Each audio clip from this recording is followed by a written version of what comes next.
Hello, xin chào các bạn, chào mừng các bạn đã quay trở lại với kênh của tôi. Thì như những tập trước chúng ta đã biết rằng câu lạc bộ đã trải qua rất nhiều giải đấu nhưng mà không gặt hái được những thành công như mong muốn và chúng ta chỉ có một chức vô địch duy nhất. Bây giờ đang là giai đoạn nghỉ giữa các mùa giải và game cũng đã cập nhật thêm những cái thẻ cầu thủ tím. Đây là đều những cầu thủ rất là khỏe và tôi cũng muốn giới thiệu đến các bạn các cách để mình tìm kiếm được cái thẻ cầu thủ tím này.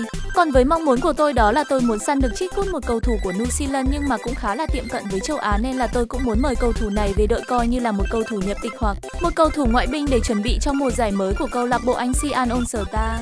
Cách đầu tiên đó là mọi người có thể cày cái season pass. Cái này thì nếu như ai không muốn nạp tiền thì mọi người cày đến cái mức cuối cùng sẽ được một thẻ tím, còn nếu như bạn nào mà đại gia thì nạp tiền vào và sẽ cày đến cái mức tầm giữa sẽ có một cái thẻ tím nữa, tức là mình sẽ có hai cái thẻ tím khi mà ai nạp để mua season pass, còn ai không mua season pass thì sẽ được một cái, nhưng mà phải cày hết cái season pass thì mới được. Còn với một thằng siêu lời như tôi thì tôi sẽ tham gia cái event mà game cho để nhận được thẻ tím, nhưng mà cái event này sẽ khó hơn khi mọi người cày season pass, bởi vì mọi người sẽ phải đá với người khác, mà nếu đá thua thì sẽ bị loại, nên là chỉ có thể là thắng thì mọi người mới nhận được cái thẻ tím đó. Nhưng với người ưa mạo hiểm như tôi thì tôi vẫn quyết định đá event để lấy cái thẻ tím, đồng thời sẽ show kỹ năng cho mọi người xem, chứng minh rằng mùa giải trước thất bại của câu lạc bộ chỉ là tai nạn chứ không phải do khả năng lãnh đạo yếu kém của tôi. Lệ phí để tham gia giải đấu là 360 vàng và chúng ta sẽ được quay một trong 6 đội bất kỳ ở góc bên tay trái của các bạn. Tôi sẽ quay luôn và đội hình tôi được sở hữu đó chính là Atletico Madrid, một đội hình khá là mạnh ấy chứ. Càng tuyệt vời hơn khi đội hình này được chơi với sơ đồ 442 là sơ đồ sở trường nhất của tôi. Ai đã xem những phần trước trong kênh thì thấy rằng đội hình châu Á tôi luôn luôn sử dụng sơ đồ 442 hoặc đôi khi sẽ xoay tua sang sơ đồ 41212. Thế này thì chả khác nào hổ mọc thêm cánh, không vô địch lúc này thì còn vô địch lúc nào nữa. Với sơ đồ 442 này thì điểm mạnh sẽ là tấn công cánh lên. Điều đầu tiên đó là các bạn phải xem và tìm hiểu chỉ số của cầu thủ, ưu tiên các cầu thủ có chỉ số chạy nhanh và khỏe ở hai bên cánh để dễ dàng thực hiện được chiến thuật dốc biên và tạt cánh đánh đầu. Nhiều khi những cầu thủ được tung ra từ đầu chưa phải là những cầu thủ tốt nhất mà đội hình này sở hữu, vì vậy việc xem qua các cầu thủ trước để sắp xếp lại vị trí là một điều rất quan trọng, nên tôi cũng có một vài thay đổi trong đội hình xuất phát để tối ưu hóa công dụng của sơ đồ 442 này. Sau khi sắp xếp lại đội hình một cách hoàn hảo nhất thì chúng ta sẽ đi tìm kiếm thử thách đầu tiên trong hành trình vô địch giải đấu này để kiếm về chiếc thẻ tím chiêu mộ ngoại binh chuẩn bị cho mùa giải sắp tới của Anh Cyan All Star.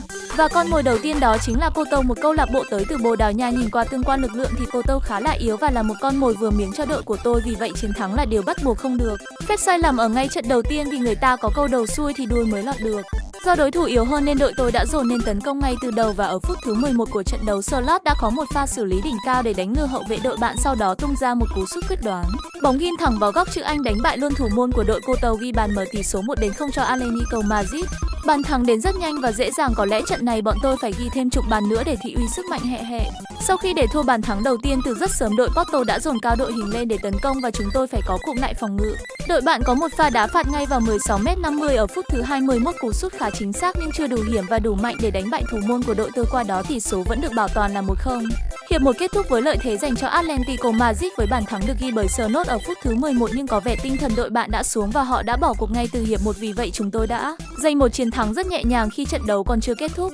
Mới trận mở màn mà đối thủ phải sợ và bỏ chạy thì các bạn hiểu rõ sức mạnh của đội tôi đang ở đâu chứ. Bây giờ tôi sẽ đi kiếm con mồi thứ hai. Phương châm tham gia giải đấu này là không sợ bố con thằng nào. Quá tuyệt vời khi trận thứ hai bọn tôi lại tiếp tục được gặp Porto, một đội hình như đã nói là yếu, và kết quả trận đấu có lẽ đã được định đoạt ngay khi đối thủ được lộ mặt, chắc chắn là loại một chiến thắng nữa.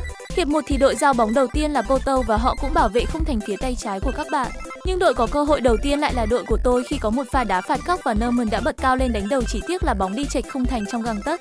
Thế trận diễn ra rất giằng co cho đến phút thứ 21, thủ môn đội tôi có pha cất bóng lên giữa sân và sau một vài đường chuyền cơ bản bóng tới chân của tiền đạo Slot và một pha đẩy bóng đã loại bỏ được hậu vệ của đội Porto, buộc hậu vệ đội bạn phải phạm lỗi ngay trước vòng 16m50. Nhưng trọng tài cho chúng tôi được hưởng lợi thế và Alvarez đã lấy lại được bóng căng vào trong. Lino băng vào như một tia chớp xuất tung lưới đội Porto 1-0 cho Atletico Madrid, nhưng tiếc thay tiền đạo Slot lại bị chấn thương sau va chạm vừa rồi và chúng tôi buộc phải có quyền thay người bất đắc dĩ. Tôi tung Griezmann vào sân để thấy chỗ cho Slot. Gáy thì gáy thế thôi chứ ngay đầu hiệp 2 ở phút thứ 57 của trận đấu chúng tôi đã phải nhận một bàn thua cay đắng khi tiền đạo của Porto đã tung ra một cú sút vô cùng là chính xác và hiểm hóc tỷ số được. Quân bình là 1-1, không đá cẩn thận mà cứ ngồi gáy thế này có khi lại thua ấy chứ đùa. Quyết không để thua trận này, một phần là vì gáy trước trận mà thua hoặc hòa thì nhục lắm, một phần là vì muốn kết thúc giải đấu nhanh với thành tích toàn thắng, nên tôi đã quyết định có một vài sự thay đổi, người mong là sẽ hiệu quả chứ không là toang anh em ạ. Úi giời ơi, thay đổi người chưa thấy hiệu quả ở đâu thì đã bị đội bạn tạt cho một gáo nước lạnh nữa. Sau một pha phối hợp đá phạt bóng không được hậu vệ đội tôi phá ra dứt khoát và bóng lại tới chân của tiền đạo đội bạn. Trong tư thế đối mặt với thủ môn thì không còn hy vọng nào nữa rồi, thì số là 2-1 cho Porto, giờ lại ngồi đọc kinh nghiệm Phật, chỉ mong hòa thôi chứ khả năng không thắng được nữa rồi, lại cái mùi cưa ghế huấn luyện viên ở đâu đây anh em ơi, ước gì giờ có đường Tajemi ở đây thì may ra mới thắng được chứ, hòa là một kết quả quá tuyệt vời rồi gáy trước trận khổ thế đấy em ạ. Càng về cuối trận đội tôi lại càng dồn lên để tấn công, mong kiếm được bàn gỡ ở phút thứ 76 của trận đấu. Tưởng chừng như hậu vệ đội bạn đã tặng một món quà tuyệt vời cho đội tôi, nhưng tiếc thay tiền đạo đội tôi lại không cần món quà đó, hắn ta sút một cú sút mang theo những sự tuyệt vọng của tôi khi bóng đập vào thủ môn đội bạn đi hết đường biên ngang, chúng tôi chỉ được hưởng thêm một quả phạt góc. Ây ra, cái đội hình này giống tôi, đầy cái dễ thì không thích làm, cứ thích làm cái khó cơ, bởi vì sau đó một quả phạt góc khi hậu vệ rồi bạn đã set up vào thế thủ sẵn rồi, tưởng chừng như sẽ không có gì nguy hiểm ở của phạt góc này, nhưng Lerman đã bật cao hơn tất cả để đánh đầu bóng đi thẳng vào lưới, tỷ số là 2-2 cho Atletico Madrid, vị đồng mới của đội đây rồi he he. Kết thúc trận đấu mà không có bàn thắng nào được ghi thêm, bọn tôi đã bỏ qua một con mồi rất là dễ ăn khi chỉ có một trận hòa đầy đáng tiếc, có lẽ đường tới vô địch còn trông gai hơn tôi tưởng chắc mấy trận sau. Không dám gáy nữa chứ gáy như thế này mà hòa thì nhục thật. Việc Sơ Lai bị chấn thương là một mất mát rất đáng tiếc cho đội tôi, nhưng không sao, tôi hãng còn đó một Antoine Griezmann đẳng cấp luôn, sẵn sàng vào sân để gánh đội bất cứ lúc nào, giống như kiểu lớp trưởng đấy anh em. Mỗi tội trong hai ông tiền đạo này bề lắm, có 1m7 nhảy lên mà đánh đầu chắc chả thấy bóng đâu, mà toàn thấy ăn củi trỏ thôi ha ha. Thôi không luyên thuyên bốc phét nữa, chúng ta sẽ bước vào trận đấu thứ 3 và đội may mắn tiếp theo được gặp đội tôi đó chính là gã nhà giàu nước Pháp PSG, đội tuyển vừa mới vô địch cúp C1 xong. Liệu đây có phải là trận thua đầu tiên của đội tôi không chứ, trông tuyệt vọng quá anh em ạ. Hiệp một đội tôi được giao bóng trước và bảo vệ khung thành phía tay, phải chỉ mong trận này hòa thôi thì cũng là vui rồi chứ không nhất thiết là phải thắng. Ngay phút thứ 18 của trận đấu, sau một pha chuyền của Lino cho Alvarez đã tung ra một đường chọc khe cắt tiết cho anh qua Griezmann, một pha đẩy bóng vô cùng tinh tế, anh qua Griezmann đã loại bỏ được hậu vệ đội bạn và được đặt vào thế đối mặt với thủ môn, chỉ tiếc là góc sút hơi hẹp nên đã không đánh lại được Donnarumma và chỉ được hưởng một quả phạt góc.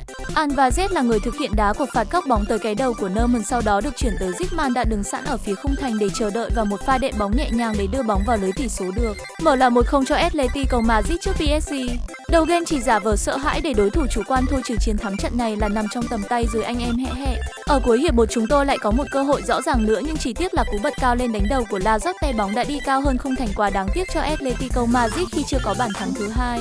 Mãi cho tới sang phút thứ 50 của hiệp 2 lại là bộ đôi hủy diệt Alvarez và Griezmann đã có màn phối hợp đỉnh cao ghi bàn thắng thứ hai cho đội tôi, qua đó vươn lên dẫn trước PSG với khoảng cách là 2 bàn. Tưởng nhà vua C1 thế nào he he.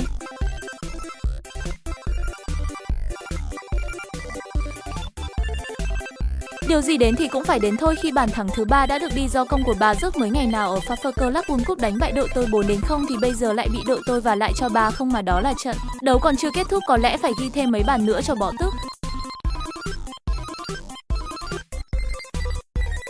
Và trận đấu đã kết thúc với tỷ số là 3-0. Không để mất thời gian nên tôi đã nhanh chóng giúp các cầu thủ phục hồi thể lực để bước vào trận đấu tiếp theo, luôn mong là một đối thủ dễ xơi.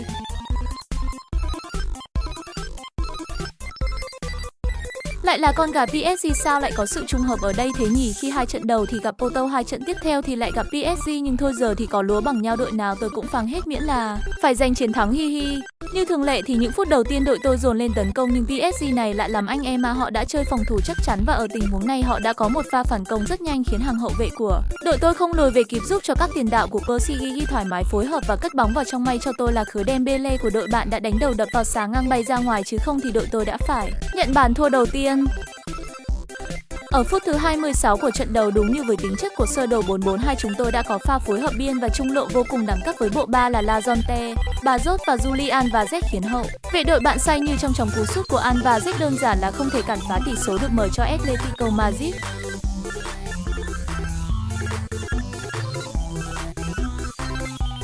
Ngay đầu hiệp 2 PSG đã dồn lên tấn công và họ cũng có một pha phối hợp ở trung lộ vô cùng là nhuần nhuyễn, chỉ tiếc là cú sút của tiền vệ Vitinha đã không thể làm khó được thủ môn ông Ballack của đội tôi. Ở nửa cuối hiệp 2 PSG đã tấn công như vũ bão hết đợt này đến đợt khác, nhưng với hàng thủ đẳng cấp thì đội tôi đã hóa giải được hoàn toàn những pha tấn công đó, bảo toàn được thắng lợi 1-0, qua đó giành được chiến thắng thứ 3 của giải đấu.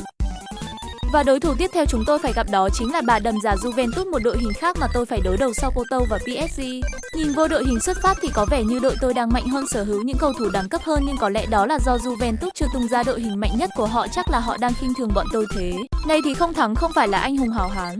Hiệp một đội tôi giao bóng trước và mặc trang phục màu trắng bảo vệ khung thành phía tay trái. Ngay sau pha giao bóng đội tôi đã dồn lên tấn công nhằm tìm kiếm bàn thắng sớm. Và không làm anh em phải thất vọng, đội tôi đã phát huy được điểm mạnh tối đa của sơ đồ 442 bằng một pha đánh biên và người kết thúc đó là Alvarez với cú sút vô cùng hiểm hóc và dứt khoát tỷ số được mở 1-0 cho Atletico Madrid.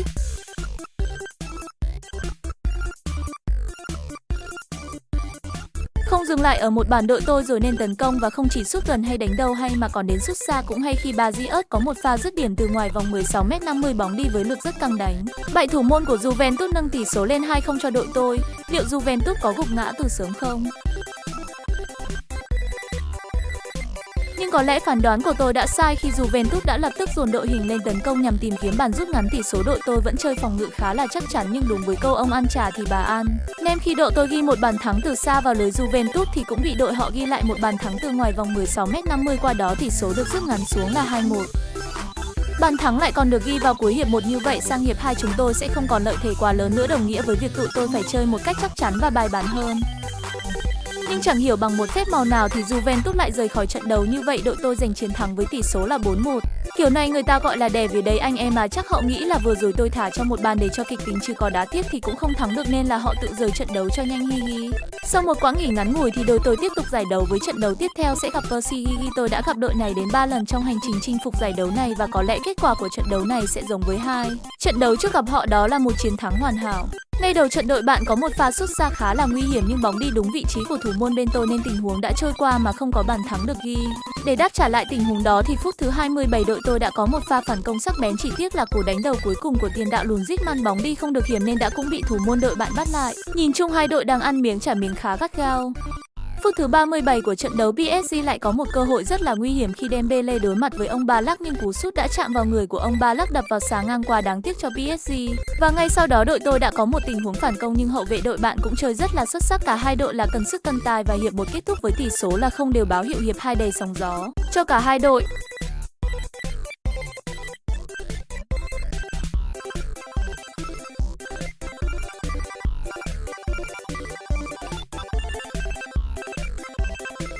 Sang hiệp 2 tôi có sự thay đổi người đầu tiên khi thay tiền vệ cánh trái nhằm gia tăng khả năng tấn công biên cho đội tuyển.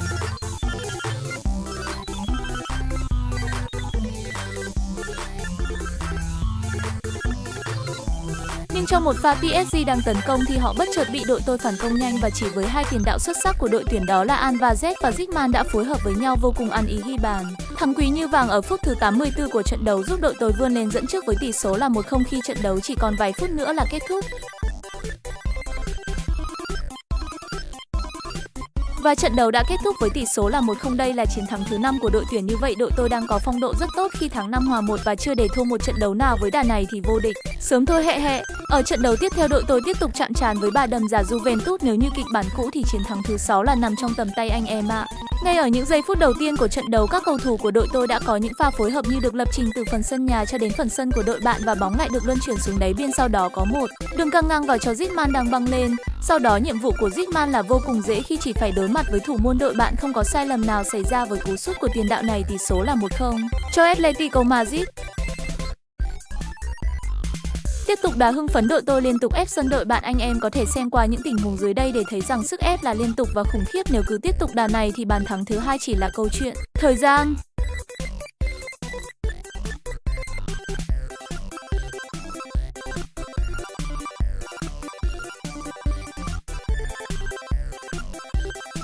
Nhưng tấn công nhiều mà không đi được bàn thắng thì đó lại là một câu chuyện khác. Có thể nhìn thấy ở tình huống này chỉ có may mắn mới cứu được đội tôi một bàn thua khi bóng đã chạm vào mép ngoài cột dọc và bay hết đường biên ngang, chứ không thì tỷ số đã là 1-1. Để đáp lại pha bóng cuối hiệp 1 của Juventus thì tiền đạo đội tôi cũng có một pha sút trúng xà ngang, bóng bay ra ngoài, như vậy là cầu thủ xuất sắc nhất của trận đấu này có lẽ là cột dọc và xà ngang. Tới cuối hiệp 2 Juventus vẫn miệt mài tấn công và cho tới phút thứ 88 của trận đấu họ đã đưa được bóng vào lưới của đội tôi, nhưng người ghi bàn lại ở trong tư thế việt vị, như vậy tỷ số vẫn là 1-0. Dành cho đội tôi quá là may mắn anh em ạ. Như vậy đội tôi đã có chiến thắng thứ 6, chỉ còn 3 trận thắng nữa thôi là vô địch, cố lên nào anh em ơi.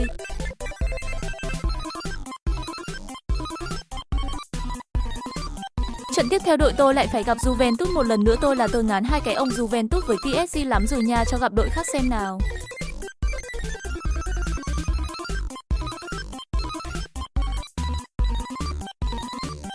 Juventus là đội giao bóng trước nhưng đội tôi đã nhanh chóng cướp lấy bóng và thực hiện một pha tấn công nhanh.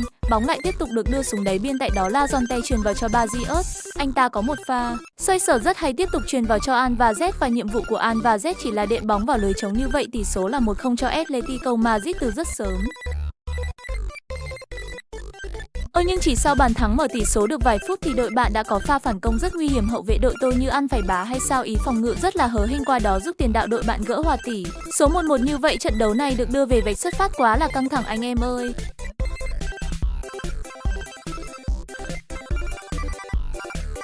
Hôm nay hàng hậu vệ trứ danh của đội tôi bị làm sao ấy nhỉ, phá bóng thì không dứt khoát lại còn để cầu thủ đội bạn dẫn bóng như trốn không người, may mà cú sút này bóng đi không trúng đích, không thì mấy cứa này tí về no đòn với tôi. Thủ thì đang ra sức phá nên là công phải đá thật hay để bù đắp lại những sai lầm của hàng thủ, và pha bóng này là một ví dụ điển hình khi bóng được truyền từ vị trí thủ môn cho tới tiền đạo rất là nhanh, không có một vết xước, và kết quả của một pha tấn công chớp nhoáng này đó là bàn thắng giúp đội tôi tiếp tục thiết lập thế dẫn một bàn với Juventus. Đã nó phải như thế thì mới ra ngô ra khoai được chứ anh em nhỉ. Sau những chỉ trích thì hậu vệ đội tôi đã chơi quyết liệt hơn khi có những pha soạn bóng đầy dứt khoát và chính xác. Nhưng phải công nhận đây là một đối thủ xứng tầm với đội tôi khi họ liên tục có những pha tấn công sắc bén, và chỉ có sự may mắn cũng như xuất sắc của thủ môn đội tôi thì nên tụi tôi mới chưa bị thủng lưới thêm bàn nào nữa. Trời ơi, hàng thủ lại mơ ngủ rồi, ba ông hậu vệ mà để một ông tiền đạo của Juventus thoát đi dễ dàng như vậy à. Và không có gì ngạc nhiên khi bàn thắng thứ hai được ghi cho Juventus, tỷ số bây giờ đang là 2-2. Trận này chắc mấy ông hậu vệ đội tôi vừa đá vừa mơ đến Yumikami rồi, thế này có chết không chứ lại. Như vậy đây là trận hòa thứ hai trong hành trình chinh phục giải đấu của tôi, một trận hòa đáng thất vọng khi hàng thủ đã chơi không tốt. Nhận thấy được hàng công đang có sự nhanh nhẹn và nhạy bén nhưng lại thiếu đi chiều cao cũng như những pha không chiến, nên tôi đã thay Slot vào sân và lại đưa Zinman nên băng ghế dự bị. Mong là những thay đổi này sẽ có nhiều khởi sắc hơn cho những trận đấu tới. Ôi dồi ôi, cả làng cả nước ra mà xem cái đội PSG này, sao cứ ám tôi mãi thế nhỉ. Nhưng nhìn chung quy lại thì những lần gặp đội PSG đội tôi đều có những kết quả khả quan, vì vậy có lẽ đây sẽ là con mồi tiếp theo giúp đội tôi giành được chiến thắng thứ 7 hi hi. Anh em lại để ý pha bóng này mà xem, bóng từ vị trí của thủ môn đội tôi được truyền lên và chỉ với một vài đường truyền bóng đã ở phía cuối đường biên của đội bạn. Snot có một đường căng ngang vào và Alvarez với một cầu thủ có chiều cao khiêm tốn nhưng đã bật cao nên đánh đầu khiến thủ môn đội bạn bó tay, giúp đội tôi vươn lên trước với tỷ số 1-0 ở phút thứ 16. Sau khi đội bạn giao bóng, đội tôi liên tục tạo áp lực để tranh cướp lại và không mất quá nhiều thời gian, bóng đã trở về với chân của đội tôi. Tiếp tục là một pha tấn công bóng liên tục được luân chuyển từ biên vào trung lộ, và người kết thúc lại là Alvarez với một pha dứt điểm vô cùng kinh tế để đánh bại được thủ môn của đội bạn, tỷ số đã là 2-0.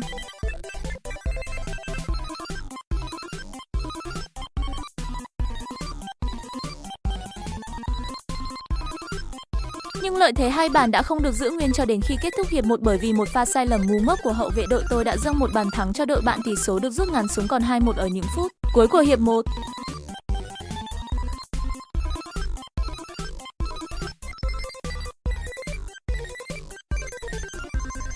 Lại là cái hàng thủ mơ ngủ này đã để cho Dembele và Vitinha của đội bạn phối hợp với nhau như trốn không người. Kết quả là đội tôi đã phải nhận bàn thua thứ hai, trận đấu lại được đưa về vạch xuất phát ở phút thứ 62, quá là buồn luôn. Công làm thì thủ phá đúng mấy con báo đời.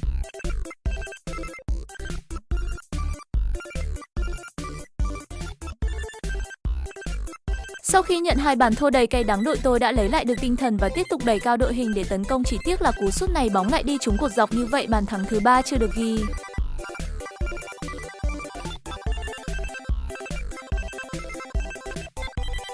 Phút thứ 85 của trận đấu, Zinman có cơ hội đối mặt với thủ môn của đội bạn nhưng cú sút chưa đủ hiểm để đánh bại thủ môn, tỷ số vẫn là 2-2.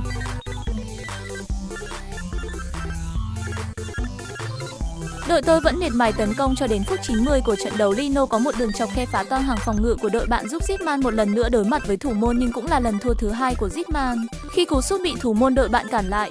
Khứa này trận sau tôi cho dự bị mòn ghế luôn. Trận đấu chỉ có 2 phút bù giờ và dường như kết quả 2 đều sẽ là kết quả cuối cùng.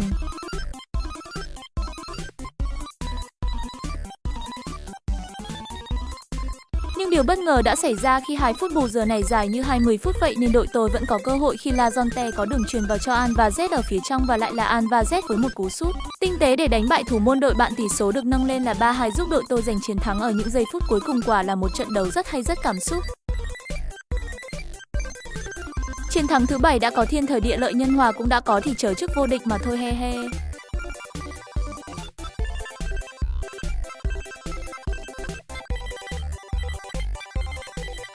Và lại là Juventus thôi thì lại xin một trận thắng nữa.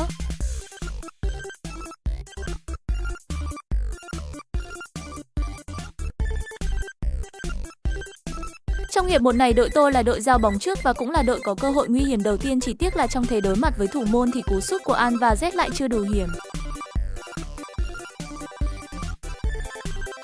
Mai tới gần cuối của hiệp 1 đội tôi mới có một cơ hội nguy hiểm tiếp theo và lại là An và Z, cú sút này thì tốt hơn cú sút trước nhưng thủ môn đội bạn lại xuất sắc cản phá được một lần nữa và đội tôi chỉ được thưởng thêm một quả đá phạt góc và quả đá phạt góc sau đó thì không có gì nguy hiểm.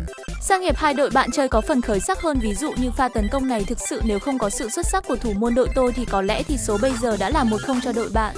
Thời gian càng trôi về cuối ruột gan tôi càng sôi lên hùng hục vì vẫn chưa có bàn thắng được ghi nhưng bất ngờ thay hậu vệ đội bạn lại tặng cho tôi một món quà và không thể phụ lòng của họ. An và Z đã có cú sút bóng ghim thẳng vào góc cao khung thành ghi bàn mở tỷ số cho đội tôi ở phút thứ 84 của trận đấu. Có lẽ chiến thắng thứ 8 đã nằm ở trong tay rồi, bàn lề đã có, chỉ chờ khoảnh khắc nâng cúp thôi. Tiến lên nào Atletico Madrid ơi, chỉ một ván nữa thôi, chỉ một game nữa thôi. Ôi trời giúp khi ván cuối này tôi chỉ phải đụng độ với một Benfica yếu ớt và hình như đây là lần đầu tiên tôi gặp Benfica trong cái giải đấu này, không thắng nữa thì thôi về tự vả vào mong mình. Mấy phát anh em nhỉ? Không có gì lạ khi sau tiếng còi bắt đầu trận đấu đội tôi đã dồn lên tấn công và khi đồng hồ mới chỉ điểm đến phút thứ 10 thì An và Z đã lên tiếng dõng dạc với một bàn thắng giúp đội tôi vươn lên dẫn trước, tạo lợi thế vô cùng lớn để lên ngôi vô địch.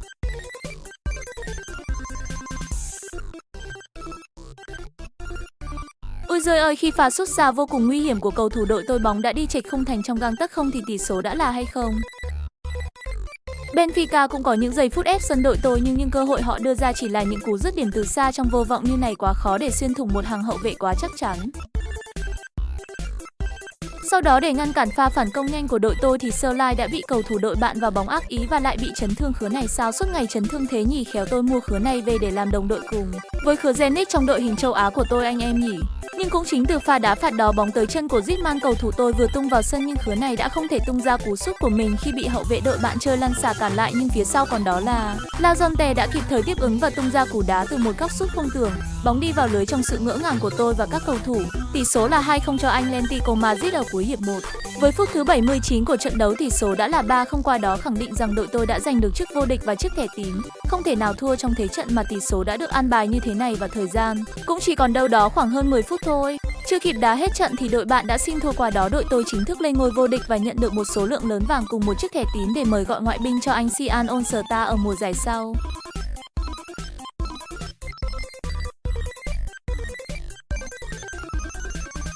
Không chần chờ nữa, giờ tôi sẽ dùng chiếc thẻ tím này để chiêu mộ cầu thủ ngay lập tức. Như đã nói ở đầu video thì cầu thủ tôi muốn chiêu mộ đó chính là Chickwood của New Zealand, bởi vì khứa này gần giống với Úc. Bịt nên dùng để làm ngoại binh cảm giác hợp lý hơn là mấy khứa đến từ Anh hay Hà Lan. Đầu tiên tôi sẽ mồi bằng cách sử dụng thẻ xanh để xem ra cầu thủ gì, cái này mở chỉ để vui vui thôi chứ để tí nữa mở thẻ tím mới kịch tính.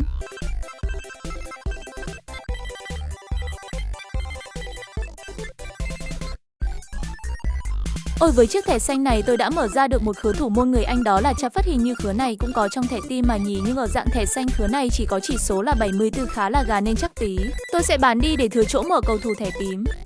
Tôi ngồi niệm Phật để mong ra Chickwood nào, còn xin ông trời ấy cho con Chickwood đi mà.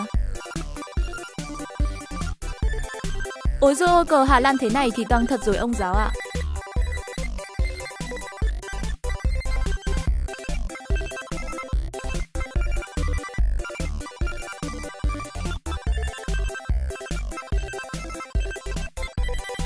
Ngoại binh may mắn được gia nhập vào đội hình anh Cian Onstata, đó chính là Sở Tây Rừng của Hà Lan.